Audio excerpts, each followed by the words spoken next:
Hello students, welcome back to my YouTube channel. आज हम लोग देखने वाले हैं क्लास 10 राजस्थान बोर्ड का 100% रियल पेपर। इसमें से आपके एग्ज़ाम में क्वेश्चन छपने वाले हैं, तो वीडियो को पूरा देखें और वीडियो को बिना स्किप किए देखें। ये आपके सामाजिक विज्ञान का पेपर होने वाला है, जो 17 मार्च को होने वाला है। उसका पेपर है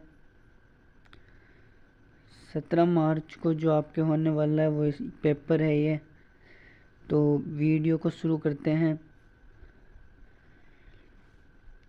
तो आपके सेक्शन ए खंड ए के अंदर पहला दे रखा है बहुविकल्पी प्रश्न। इसके अंदर दे रखा है, पहला दे रखा, किस व्यक्ति का संबंध इटली के एकीकरण से नहीं है। तो इसमें पहला ऑप्शन है Giuseppe Mazzini, option B Garibaldi, option C Metternich, option D Cavour. इनका आपको जवाब देना है। इसके बाद दे रखा है निम्नलिखित में से कौन सा असंगत है। तो पहला दे रखा ऑस्ट्रिया हंगरी हैप्सबर्ग वंश, ऑप्शन बी फ्रांस बुर्बो वंश, ऑप्शन सी तुर्की ऑटोमन साम्राज्य, और ऑप्शन डी उपर्युक्त सभी सही है। तो इसका भी आपको जवाब सही आंसर लिखना है। तीसरा दे रखा अली बंधुओं का मोहम्मद अली व शौकत अली का संबंध मुख्यतः किस आंदोलन से है। आपके ऑप्शन है खिलाफत आंदोलन, ऑप्शन बी भारत छोड़ो आंदोलन, ऑप्शन सी आज़ाद हिंद फौज, ऑप्शन डी रोलेट एक्ट सत्याग्रह। इसका भी आपको जवाब देना है। चौथा दे रखा बर्लिन सम्मेलन कब हुआ। इसमें अफ्रीका के विभाजन का नक्शा तैयार हुआ। तो आपके पहला ऑप्शन है 1885, 1858, ऑप्शन सी 1862, ऑप्शन डी 1898। इसका भी सही आंसर आपको भरना है। इसके बाद दे रखा पाँचवा 19वीं शताब्दी में आए परिवर्तनों का आधार है। कि ऑप्शन है रेलवे, ऑप्शन बी भाप के जहाज, option C telegraph, option D उपर्युक्त सभी। इसका भी आपको जवाब देना इस तरह। आपका अगला प्रश्न है नवीकरण योग्य साधन है। कि ऑप्शन है पवन ऊर्जा, ऑप्शन बी जल, ऑप्शन सी वन, ऑप्शन डी उपर्युक्त सभी। इसका आपको जवाब देना है। इसके बाद आपके दे रखा है सातवां दे रखा है चिपको आंदोलन से जुड़े हुए पर्यावरणविद हैं। आपका ऑप्शन दे रखे हैं, ऑप्शन है Sunderlal Bahuguna, option B Rajendra Singh, option C Amrita Devi Bishnoi, option D उपयुक्त में से कोई नहीं। इसका भी आपको सही जवाब देना है। आपका आठवां प्रश्न निम्न में से किस फसल को सुनहरा रेशा कहा जाता है। आपके ऑप्शन है गेहूं, option B jute, option C कपास, ऑप्शन डी चाय।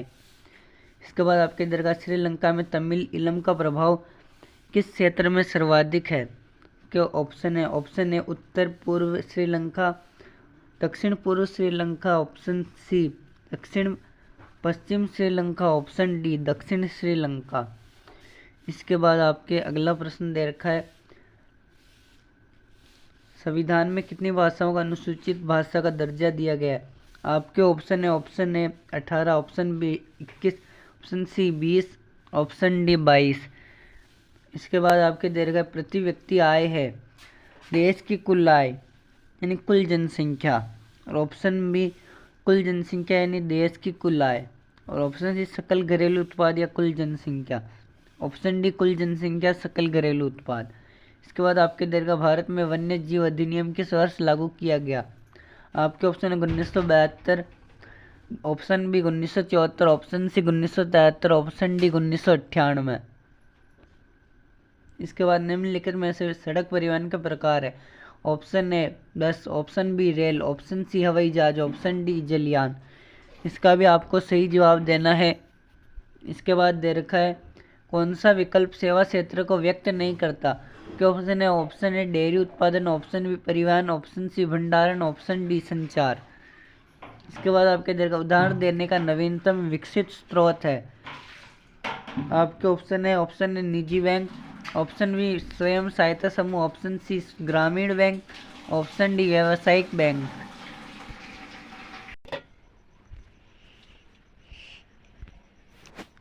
इसके बाद आपके अगला प्रश्न दे रखा है, इस प्रश्नों के आंसर भी इसमें दे रखे हैं, तो इनको एक बार ज़रूर देख लें।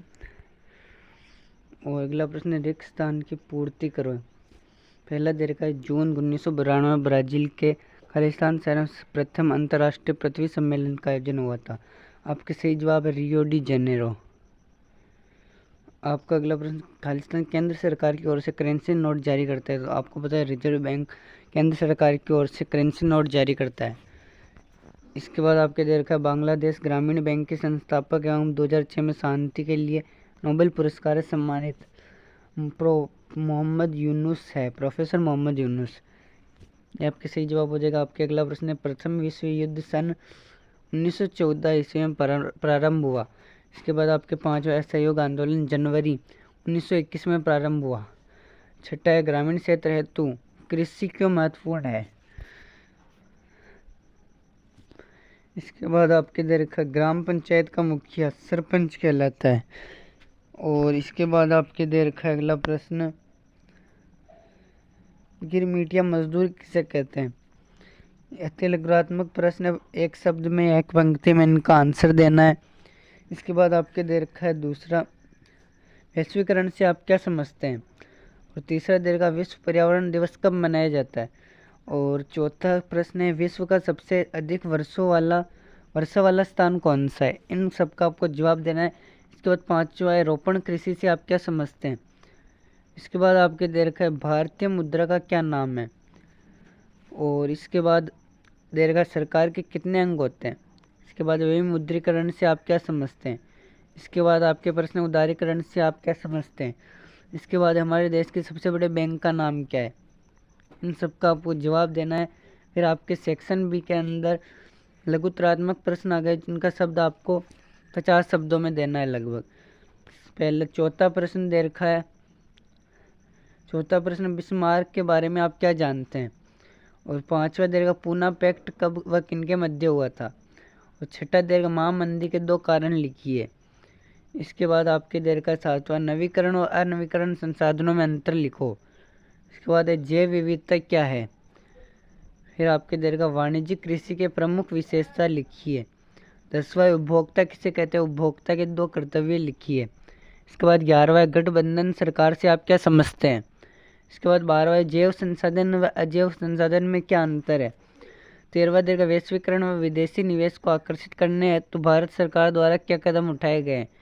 14वां, धर्मनिरपेक्ष राज्य से आप क्या समझते हैं। इन सब का आपको आंसर देना है। इसके बाद आपके खरीफ व रबी फसलों में क्या अंतर है। इसके बाद खंड से के अंदर यानी सेक्शन सी के अंदर आपके दीर्घ उत्तरीय प्रश्न आ जाते हैं, जिनका उत्तर लगभग आपको 100 शब्दों में देना है। तो 16वां दे रखा, औद्योगिकरण के से यूरोप में क्या परिवर्तन आए, राष्ट्रवाद के संदर्भ में इसे स्पष्ट कीजिए। और अथवा में आपको दे रखा, जर्मनी और इटली के एकीकरण की प्रक्रिया समझाइए। इसके बाद आपके दे रखा, बहुउद्देशीय नदी परियोजनाओं से आप क्या समझते हैं। अथवा में आपको दे रखा, वर्तमान में जल संरक्षण की आवश्यकता क्यों है। इसके बाद 18, भारत में लैंगिक मसले क्या है, इसके सुधार हेतु आवश्यक सुझाव दीजिए। अथवा में आपके दे रखा है, भारत में महिलाओं के राजनीतिक प्रतिनिधित्व की प्रगति की समीक्षा कीजिए। इसके बाद आपके संघीय व्यवस्था की महत्वपूर्ण विशेषताएं लिखिए। अथवा में आपके दे रखा, प्रजातंत्र में सरकार जनता के प्रति क्यों उत्तरदायी होती है, विवेचना कीजिए। इसके बाद आपके सेक्शन डी के अंदर निबंधात्मक प्रश्न, जिनका जो प्रश्न 20 से 22 तक है, इनका उत्तर आपको 250 शब्दों के अंदर देना है। आपके दे रखा, भारत में राष्ट्रवाद के प्रचार में सांस्कृतिक कारकों की पहचान कीजिए।